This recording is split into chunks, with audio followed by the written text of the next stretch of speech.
Good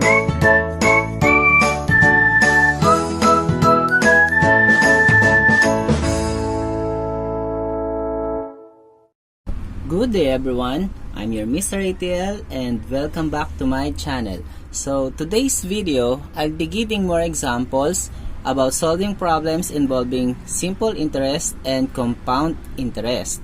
So let's start with the first one. So we have Jane borrowed 250,000 pesos in a bank that charges blank interest rate compounded annually. So we are going to find the rate later. After 5 years, she has to pay 291,510 and 7202 centavos. So how are we going to solve for that? So keep in mind that it is indicated that it's all about compound interest because of the word compounded annually. So therefore, the formula to be used will be the future value is equal to P times 1 plus R raised to T. This is the formula for the compound interest. Okay, so if we're going to write the given, as you can see, the value of the future value is given. So since after 5 years, she needs to pay this amount. So that will be your future value. So we have 510.7202. Okay, next. Jane borrowed 250,000 pesos. So therefore, our principal amount will be 250,000 pesos. Next, for the time, that is 5 years. So our T is 5 years. Okay, so we are looking for the value of R. So let's substitute the given to the formula. So we have F that is 291,510.7202 equals to P. Our P is 250,000. 1 is constant. Your R is missing, so you will write R. And then T is 5. So to solve for the value of R, let's remove this first by dividing it both sides by 250,000 pesos on the left side also. So this will be cancelled since 250,000 divided by 250,000 is 1. So that will become 1 or 1 plus R raised to 5. Then dividing this, how many? So let us use our calculator. So we have 291, again 291,510.7202 divided by 250,000. So this will give us 1.166042881. Okay, so and then we have to get rid of the exponent of 5 first by raising it to an exponent of 1 over 5. So if this is 6, that is 1 over 6. If this is 3, that is 1 over 3, and so on.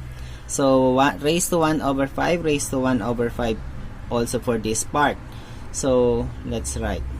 So this will become 1.166042881 raised to 1 over 5. And then this is 1 plus R. This is over 1. Using power of power, we have 5 times 1 is 5. 1 times 5 is 5. And 5 over 5 is 1. So this will become 1 plus R raised to 1 or imaginary 1. Or simply 1 plus R. So therefore, the exponent of 5 is being eliminated na. Okay, so to find the value of R, let's get rid of 1. But let us simplify this first. So this answer should have an exponent of 1 over 5. So by pressing this button, the x raised to blank, so it will become 1 raised to 1 over 5. So I will be using this fraction symbol. We have 1 over 5. So the answer will be 1.0312 equals to 1 plus R. So it should only be r, so remove this one. It will become 1.0312 minus 1 equals r. So this will become 0.312 equals r. So since we are referring to the rate, okay, so we are going to transform the 0.312 into percent. By multiplying it by 100%, it will give us it's 0.0312. So it will become r equals to 3.12%. So this is our answer.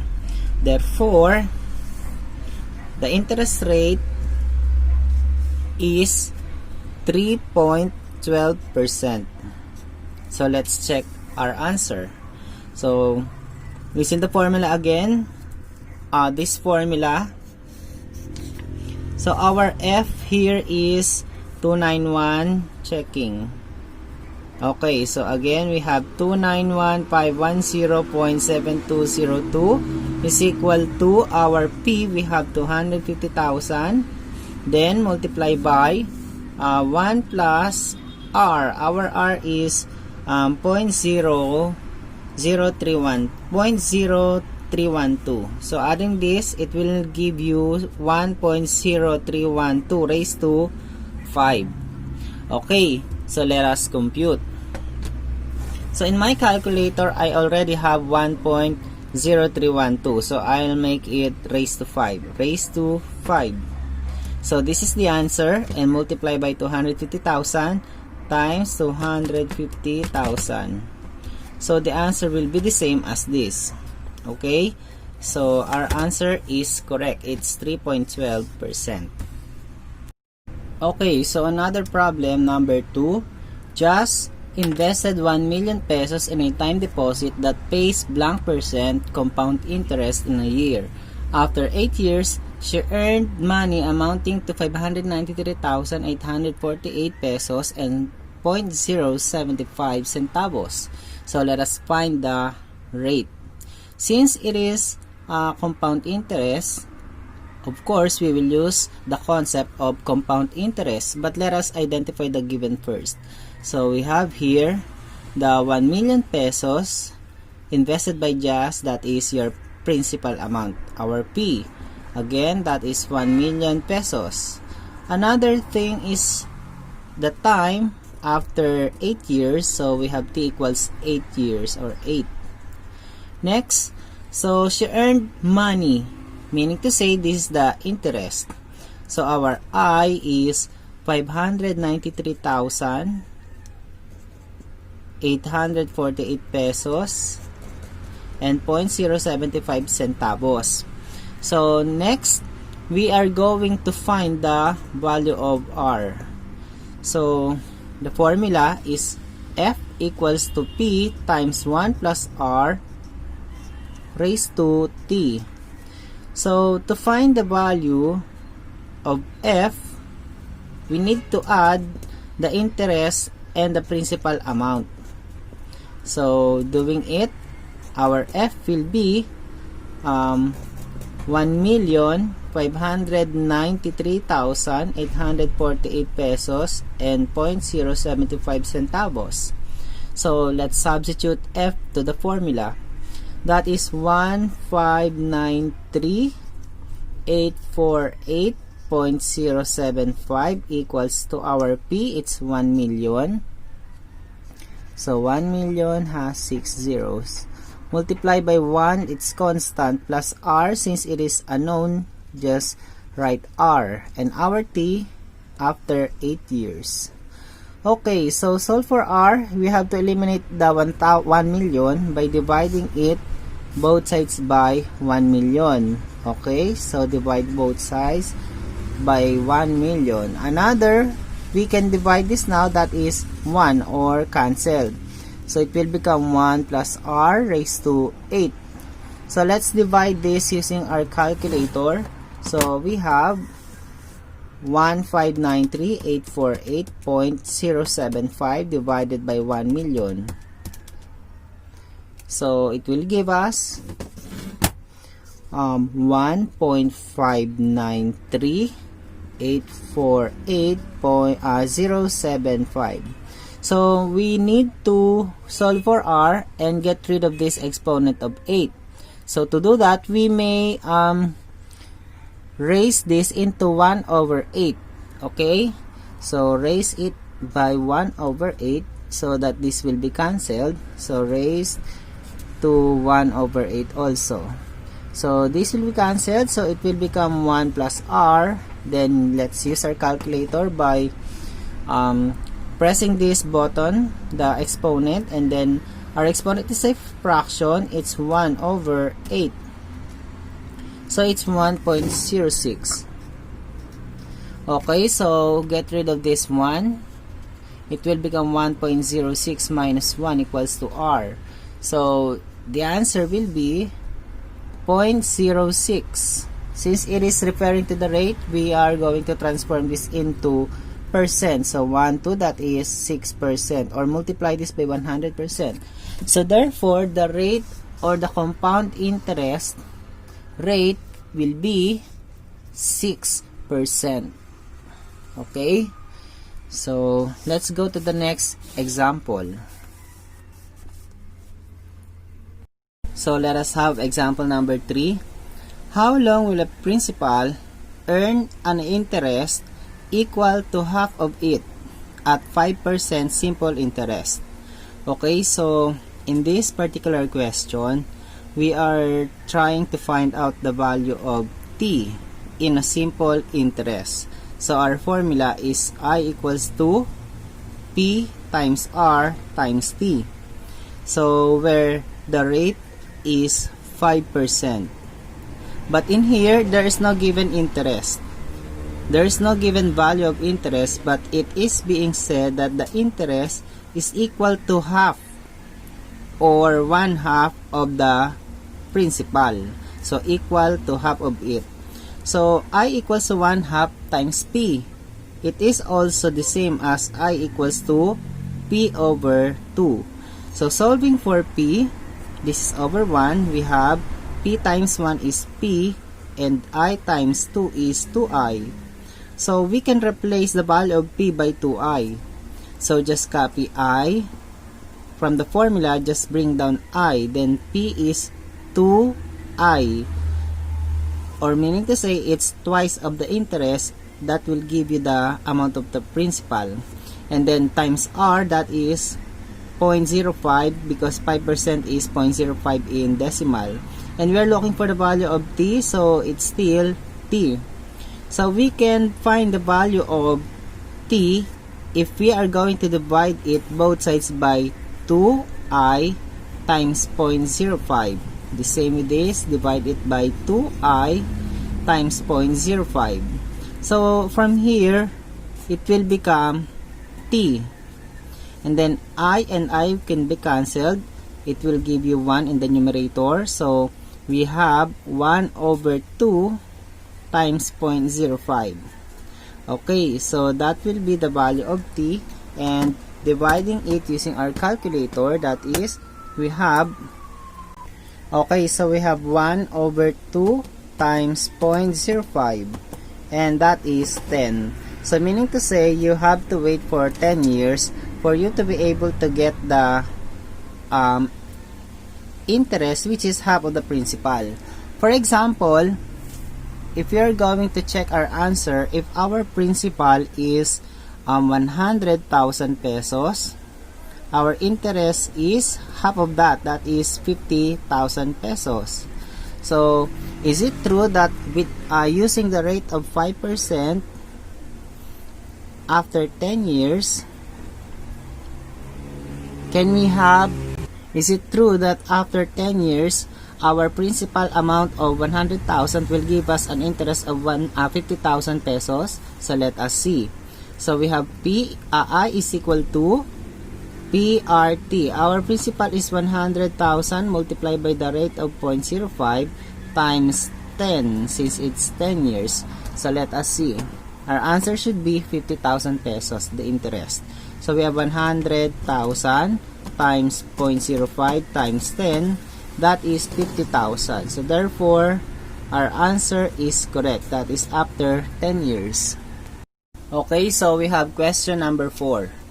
How much money will you have after 4 years and 3 months if you deposited 10,000 pesos in a bank that pays 0.5% simple interest?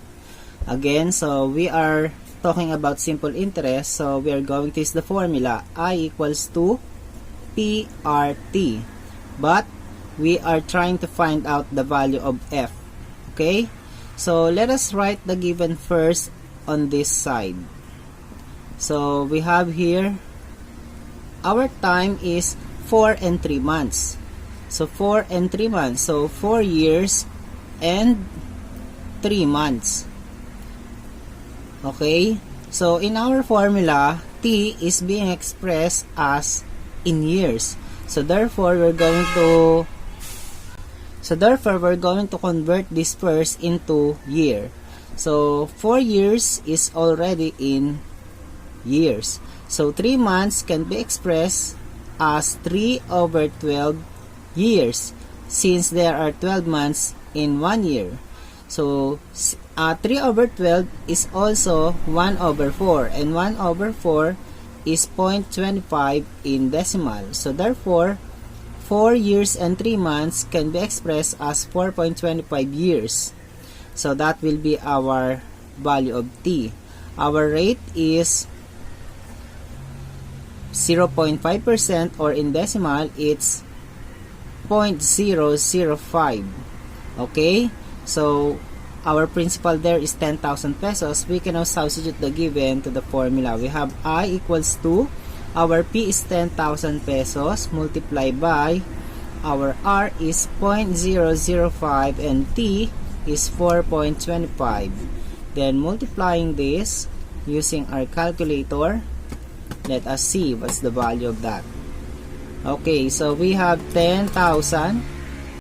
Okay, so we have 10,000 times 0.005 times 4.25, that is 212.5 pesos. Okay, so that is already our interest. In finding the future value, we have F equals to the principal added by the interest. So F will be 10,212 pesos and 50 centavos. So this will be our answer. Okay, example number 5. What is the interest of 25,000 pesos if invested at 4.5% compounded annually in 3 years and 2 months? So we are talking about compounded interest. So writing the given, we have our principal amount is 25,000 pesos. We have the rate of 4.5%, or in decimal, this is 0.045. So our T is 3 years and 2 months. So 3 years and 2 months. But 2 months is 2 over 12. And 2 over 12 is 1 over 6. So we have 2 months is the same as 1 over 6 years. So if we are going to add 3 and 1 over 6, this is 19 over 6, or 3 and 1 over 6. So we can use 19 over 6, or in decimal, this is 3.16666, then 7, or we can also use 3.17. So 3 and 2 months is 3.17 years.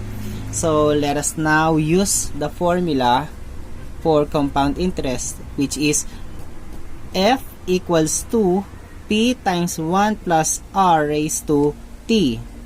Okay, so substitute now. We have F equals to P, that is 25,000 pesos, multiplied by 1 plus the rate is 0.045, raised to T. Our T is 3.17.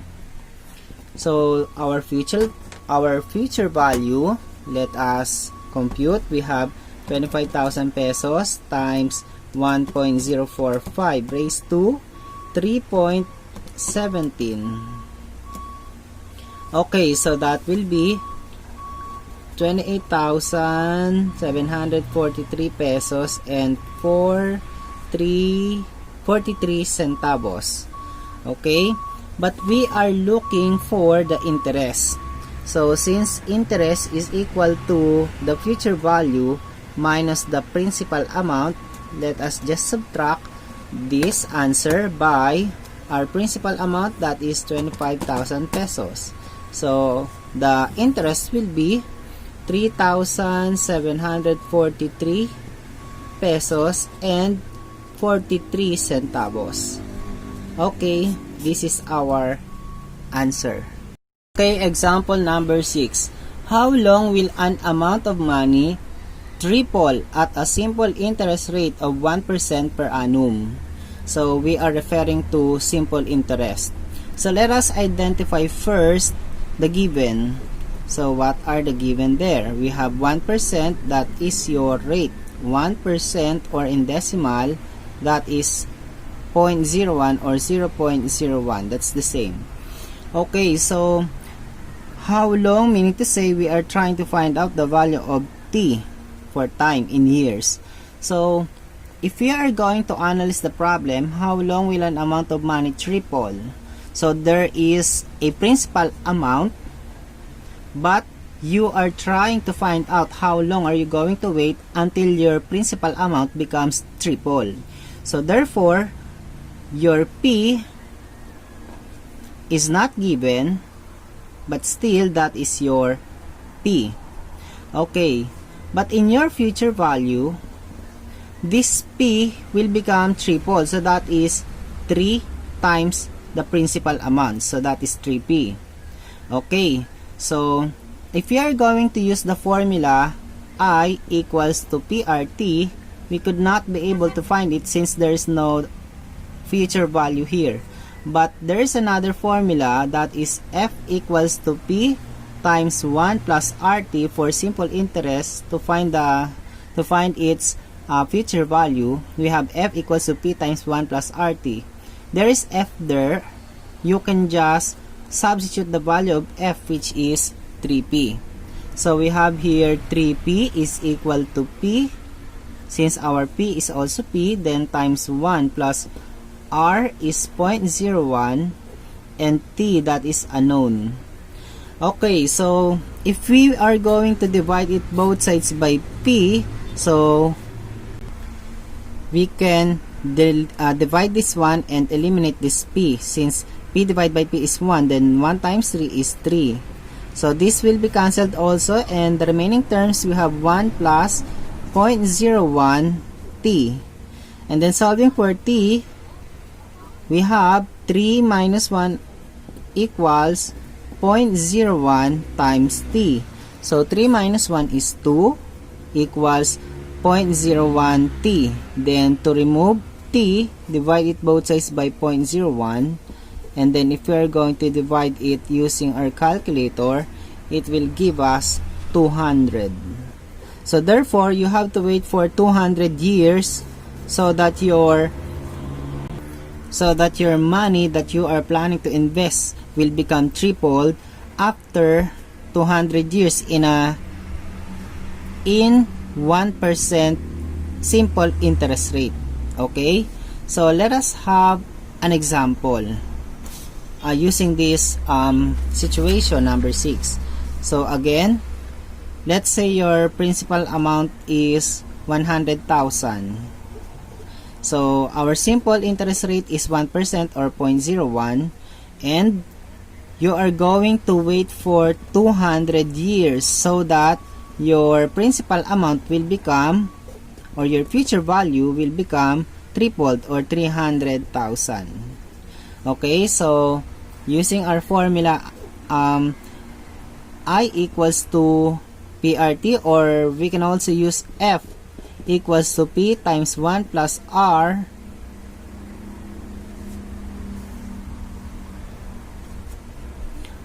times T. So our F is 300,000 pesos.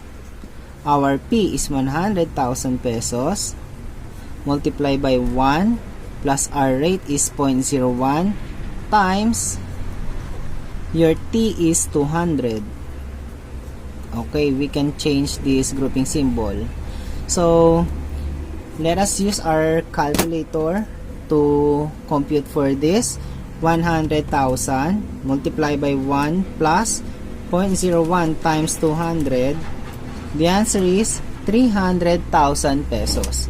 So, 300,000 pesos equals to 300,000 pesos. So, therefore, this is true. Okay? So, that's all for today. I hope you enjoy learning about this problem solving involving simple interest and compound interest. And before I end up my video, I would like to give my special thanks to Mr. Eldrin Dalican, and I hope you learned something. Goodbye!